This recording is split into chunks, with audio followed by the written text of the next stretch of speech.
All right, so Aquaman, bold, big, ambitious, awesome, which are words that could be used to describe you, but also describe the movie. Wow. So is it sort of the first time that a movie, something that you don't direct that sort of perfectly captures sort of your creative essence on screen? Because it's sort of amazing to watch, and you feel that happened. On the movie? Yeah, yeah. That's fantastic. That was the best response I've ever heard so far. Ah, good. I'm gonna watch the movie for the first time with my children in about a week and a half. Oh wow. Yeah, so You've only seen parts of it, yeah. I just seen the trailer. Okay. So, but it's just one of those things I promised my kids. They were down there with me. I want to hold. You know, they're 10 and 11. It's the perfect moment. Let's watch it together as a family. Yeah, but I was wondering if you felt that's the thing, that they sort of took you stuff from your personality was able to sip in the kind of Aquaman movie that we're getting. Yeah, I think Zach hired me for a reason to make Aquaman cool again, and then he wanted to use certain parts of me, and then I think James saw, really, even encouraged me to be a little bit more silly and a little more playful, and definitely parts of me definitely shine through, and I think they like that. So. Cool.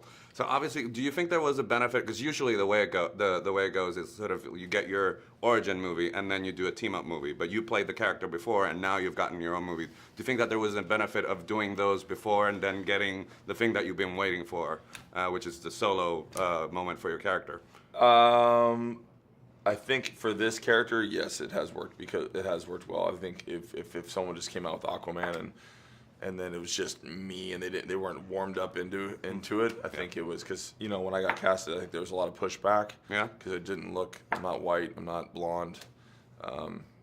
So it's a total reimagining of the character. It worked for this, but it was extremely hard because I felt like what Zach wanted. It's really just a weekend in Arthur Curry's life. So we don't know why he is the way he is. He's very gruff and jaded and grumpy, and he's very, a bit of an outlaw in Justice League. Smart ass, and you don't know why. Because he's lost people, why, what has shaped him. So this is what's beautiful about this one, is that we get to see, why he's the way that he is. And still having that reluctancy to be king, and then finally becoming that. And now we get to see, hopefully, if it does well, where that leads us to. And within that frame, also, I think the character dynamic with Mira, which is played by Amber, she brings out something completely different within him. Was that sort of fun to play? Because usually hero characters are sort of boxed in, and you only get one color or one something, but you go all over the place. It's a lot of fun to watch. So I imagine it was a lot of fun to play, right? Yeah, I definitely wanted to play as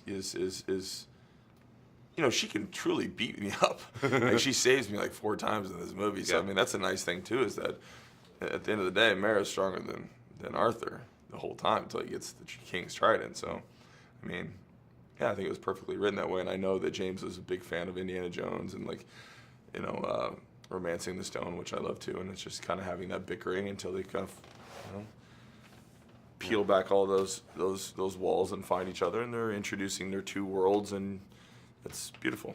So talk to me about your director, because he did an amazing job. The movie's so ambitious and it's visually dazzling. Did you always get a sense that that's what you were doing when you were making it? Talk to me about working with him. Yes. So, like this frame behind you, that was already drawn up, and I had already seen that. And so a lot of the things that he had as mock art blew me away.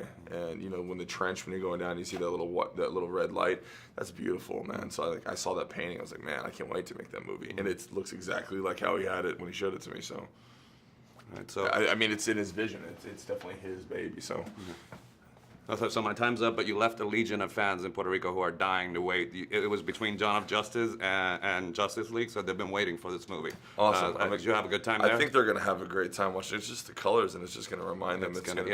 I think it's perfectly tailor-made for us, too. Yeah, absolutely. Brown skin superheroes. All right, man. Have a good one. Cheers, man. Great.